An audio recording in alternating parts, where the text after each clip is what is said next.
Assalamualaikum warahmatullahi wabarakatuh. Aloha, selamat sore ya, dari Lombok, Mataram.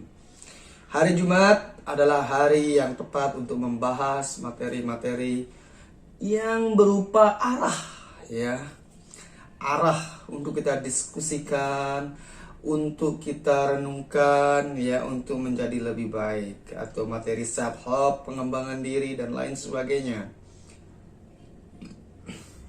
Hari ini kita akan membahas tentang sumber-sumber penyesalan ya. Penyesalan itu nggak enak, apalagi tidak belajar dari penyesalan itu. It's horrible. Nah, sekarang kita akan membahas apa sih yang menjadi sumber-sumber penyesalan itu sebelum kita terlambat. Diakui di dalam hidup ini kita tidak 100% bisa jalan lurus-lurus saja, linear-linear saja. Kadang ada turunnya, ada naiknya, turun lagi. Ibarat gelombang ya, berfluktuatif kalau bahasa sok-sok pakai istilah. Oke, langsung saja, apa sumber penyesalan itu?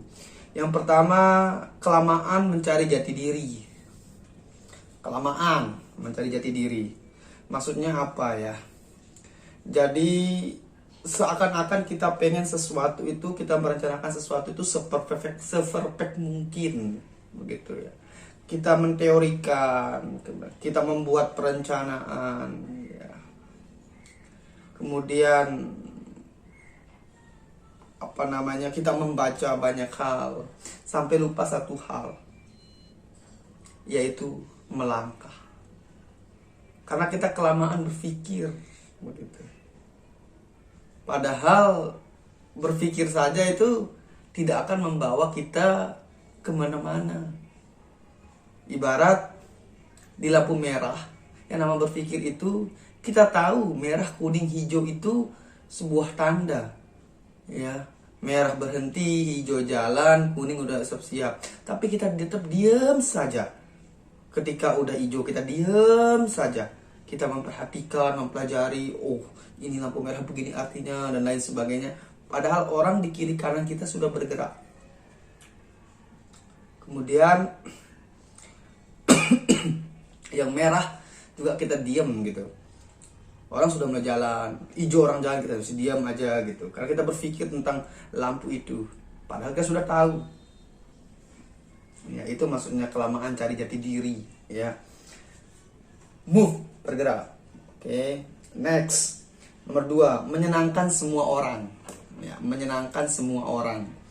Jadi kita tidak bisa menyenangkan semua orang itu. Oke. Di sini langkahnya adalah misalnya, padahal itu sesuatu yang buruk misalnya, tapi kita tetap melakukannya demi supaya teman kita tenang, demi teman kita nyaman. Padahal itu membahayakan diri kita gitu. Misalnya lagi ujian, teman sebelah kita nih kebingungan, pusing, tidak bisa tahu jawabannya.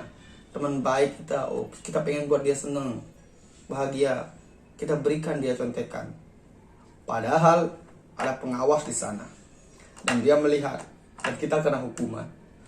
Kita tidak bisa menyenangkan semua orang ya, intinya. Kemudian yang ketiga, bertahan pada hubungan toksik ya. Mau tidak mau, ketika kita berhubungan dengan hubungan yang toksik ini akan menghancurkan hidup kita. Maksudnya adalah berhubungan yang tidak baik ya. Misalnya berteman dengan orang-orang yang sering melakukan penyalahgunaan narkoba misalnya, kita bisa terseret tuh, ya, karena pertemanan ya.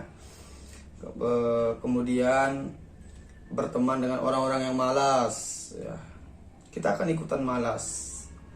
Ini sudah jelas ini, apabila kita bergaul dengan orang yang menjual seperti agama bilang, dengan pedagang minyak wangi, maka kita akan ikut wangi.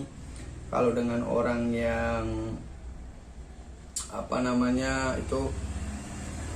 pandai besi, kita ikut kena hitamnya itu seperti itulah apa ibaratnya ya. Jadi sangat penting sekali untuk menjaga hubungan ini ya. Dalam berkomunikasi di sini, dalam berkomunikasi dengan orang, pilihlah lingkungan yang baik ya, yang sesuai dengan visi kita, sesuai dengan misi kita, yang di dalamnya ada ilmu, ada berkah, kemudian ada kemajuan. Oke, hati-hati dengan berhubungan dan komunikasi ya. Kemudian selanjutnya ada takut mencoba. Takut mencoba. Oke. Jadi apalagi ini kasusnya kalau di dalam pendidikan ya, di dalam belajar ya. Tapi pastikan dia baik ya, pastikan itu benar. Nah, dalam belajar tersebut atau dalam berusaha tersebut, jika itu baik maka lakukanlah, tidak usah takut mencoba hal yang baru seperti itu. Dalam belajar itu tidak ada kalau membuat kesalahan. Ini dalam skup belajar di sekolah ya. Ketika kita belajar atau di kampus gitu ya, kita melakukan kesalahan, misalnya salah jawaban atau apa, itu tidak dosa. Malah dari sana kita bisa belajar ya, bisa belajar ya. Kita belum tahu ya apa yang akan terjadi ya. Dengan mencoba ada kemungkinan kita berhasil. Tapi kalau kita tidak mencoba, diwajibkan, garansi tidak akan berhasil. Jadi cobalah. Oke, yang terakhir ya, terlalu ikut omongan kiri kanan. Ini bahaya ini. Kita akan kehilangan jati diri. Soalnya kita itu pengen kelihatan oke, pengen kelihatan keren, pengen kelihatan cool ya. Apabila dapat validasi ya, seseorang ya, dari orang lain gitu. Misalnya orang punya motor KLX misalnya, orang punya motor Ninja misalnya, orang yang punya motor yang keren-keren gitu, kita harus punya motor itu ya, seakan-akan kalau tidak punya motor tersebut kita akan mati gitu. Nah, ini bahaya ini ya, kalau kita terlalu ikut standar orang lain gitu. Padahal kita sudah punya motor, kita syukuri aja, meskipun ya cuma ceketer lah, tapi bisa membawa kita berpindah, bisa membawa kita, memudahkan kita beraktivitas ya. Jadi itulah beberapa sumber penyesalan ya, yang sebaiknya kita hindari sejak dini ya.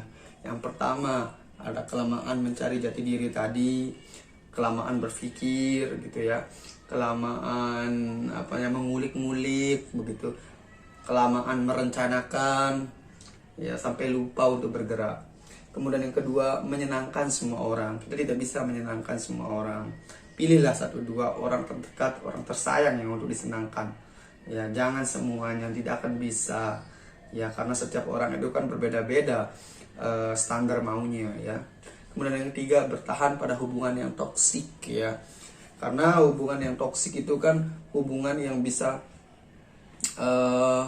membawa kita kepada kemunduran, kehancuran seperti itu. Dan meskipun kita tidak melakukan, kita bisa kena gitu.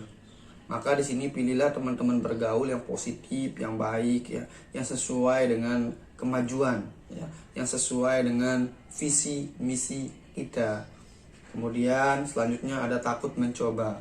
Jika itu benar ya, dalam skup belajar, cobalah, jangan takut gitu ya.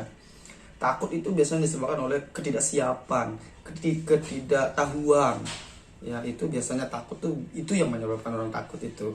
Ya, tapi apabila kita belajar mencoba hal yang baru, mungkin ada sesuatu yang belum kita tahu di sana. Kemudian yang 5, terlalu ikut standar orang lain atau lingkungan kita ya, sehingga kita memaksakan diri kita untuk supaya sesuai memenuhi standar orang.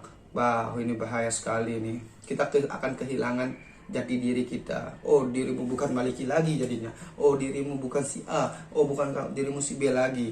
Kamu keluar dari jati dirimu, dan itu penyiksaan sekali itu ya, kepada orang yang mengikuti standar orang lain ya.